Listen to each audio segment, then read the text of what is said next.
express certain limited views which are aligned to the corporate value systems and our strategies.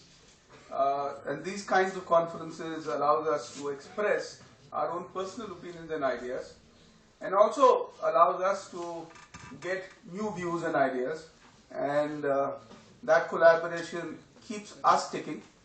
Otherwise, in the world of corporate, if you are not an R&D organization, you are expected to do more Kaizens. I hope you understand what Kaizens mean. It is more improvements and less of Hoshin, whereas which is new breakthrough ideas, whereas students like yourself and professors are working more on Hoshin, less on Kaizen, and I think that is more exciting than just doing more of Kaizens. So thank you for inviting me. I think we started with a very different topic, and I possibly ended with a little complex topic, because we are in a world of digital era, and the challenge in the digital era is attention span. The attention span has vanished. Earlier, you could engage in a book, and you could take a train and yet enjoy that entire journey and experience. I have not done the bullock cart and any other form, so I know how difficult it would have been for those people who had taken 7 days to travel what a train would take 24 hours and a flight takes an hour and a half. And as the transportation mediums have changed, so has the expectations of the society changed. And so has the ability to concentrate on an idea or on a theme or on a purpose. And the challenge that is thrown by the digital world is that that reaction time has come down even further lower. And that's the challenge of the marketing people, right? The print publishing media, by creating the brand, allowed the presence of that ad for a number of times that you could read. The magazine can get circulated, it can lie in your reception area for a long period of time. The content is there for longevity. Books are there for longevity. Brochures are there for longevity. But in the digital world, the content changes dynamically. And a lot of organizations are getting it wrong, because the way that they're changing their content from one form to the other without any traceability, they're not able to get what is attractive and what is not attractive, what should be continuously done and what should be discarded.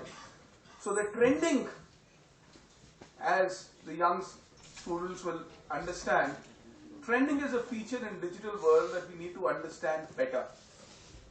And trending can only be understood not by just by Google Analytics, but ensuring your own tools, right? And how you move from one form of digital information age or a digital strategy or a digital content, one content to another content, one interaction set to another interaction set, you are managing that. So I just want to explore that and share some of my ideas on that.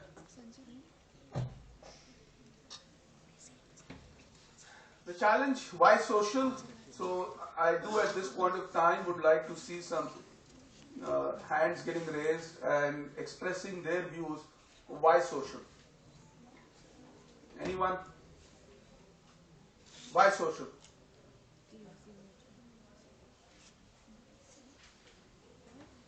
Not communicative?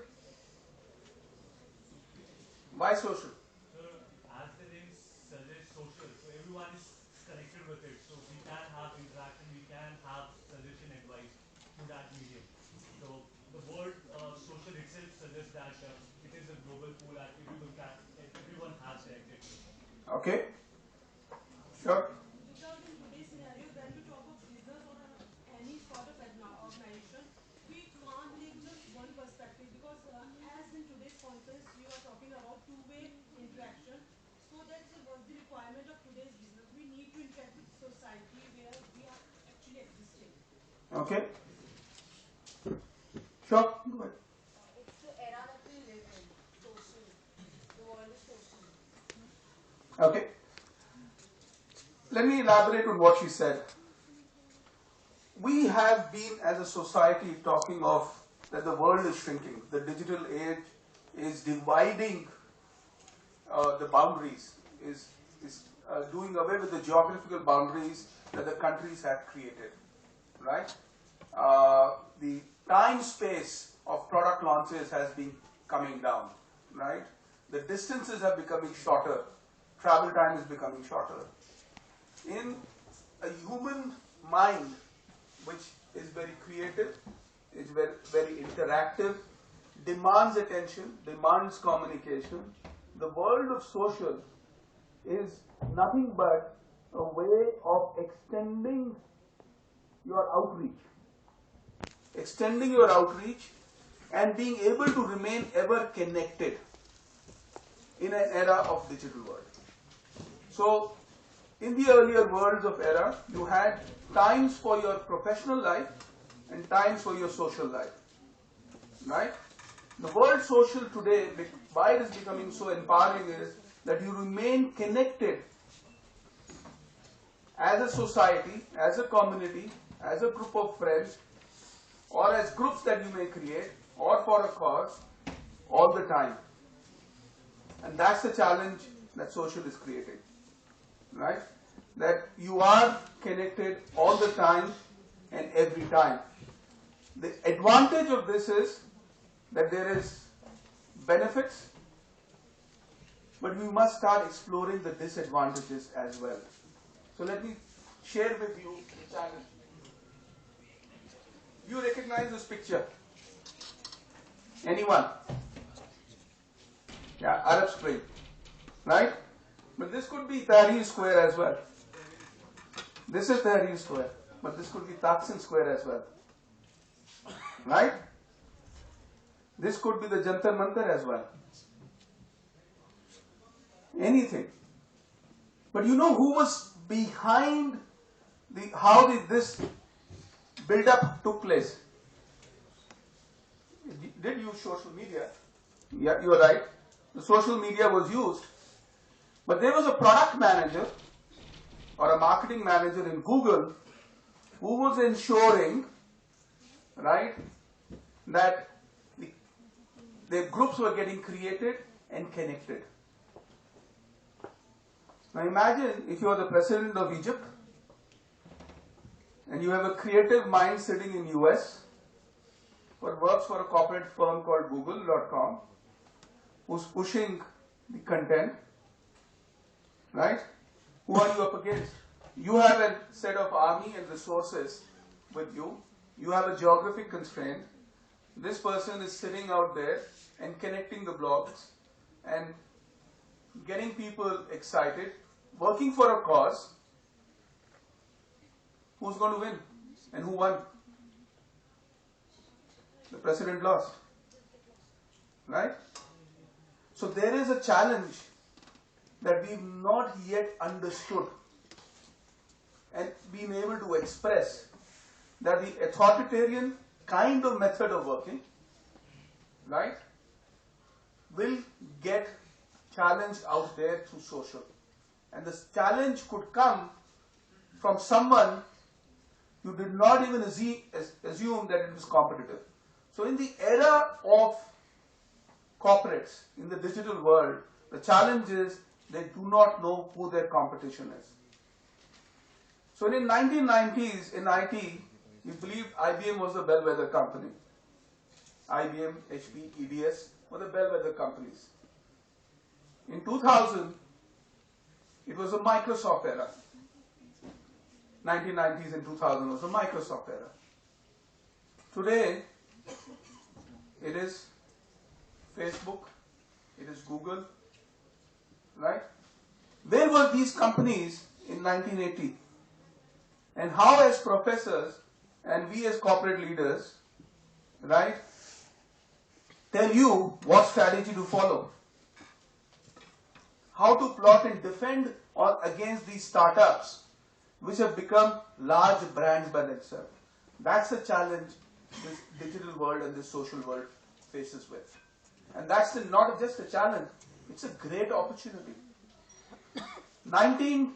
dollars. I mean, Professor Iduri spoke about that. WhatsApp was paid for 1 billion connected people, $19 per head count. So imagine some company which had only 55 people. How many of you are in WhatsApp?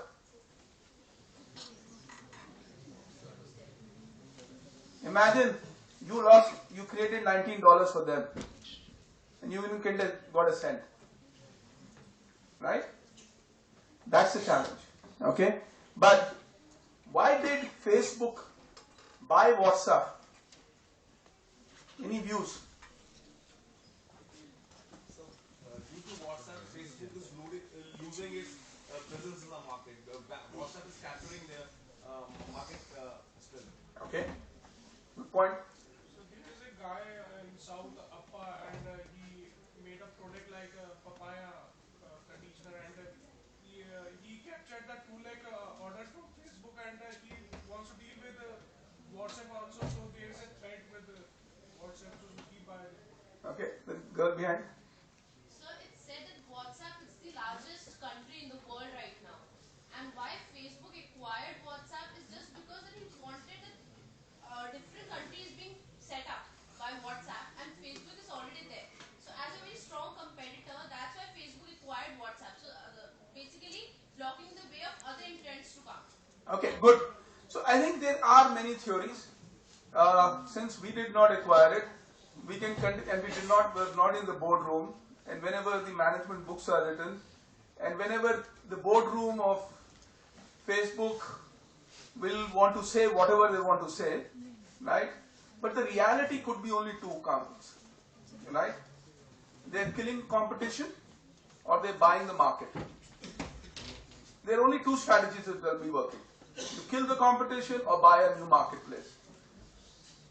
What will play out, one does not know. But today, we can only speculate that maybe both the theories are in work. Maybe one of them would be the theory, which is dominant theory, which is not a dominant theory. I cannot speculate, I cannot say with confidence, but I do expect that over a period of time, as a student of strategy, I will learn from someone why this was done. So the challenge of social media is what? It can cause a revolution, right? It can cause a revolution. So we have to be very, very careful to know what we are igniting and whether we will be able to manage that process or not. Why am I saying that? Because I hope that a lot of you want to work for the corporates. And the challenge for corporates is that what you cannot predict, you cannot execute. What you do not monitor, you can't control. Right? So that's the corporate theory. Whereas in the world of entrepreneur, right, you are willing to shed ideas and evolve yourself and transform yourself based on what is attractive. So if you are going to work in the corporate world, please be aware that you must know what you are igniting. But if you are an entrepreneur, ignite your mind, ignite the market space, and have fun. Right?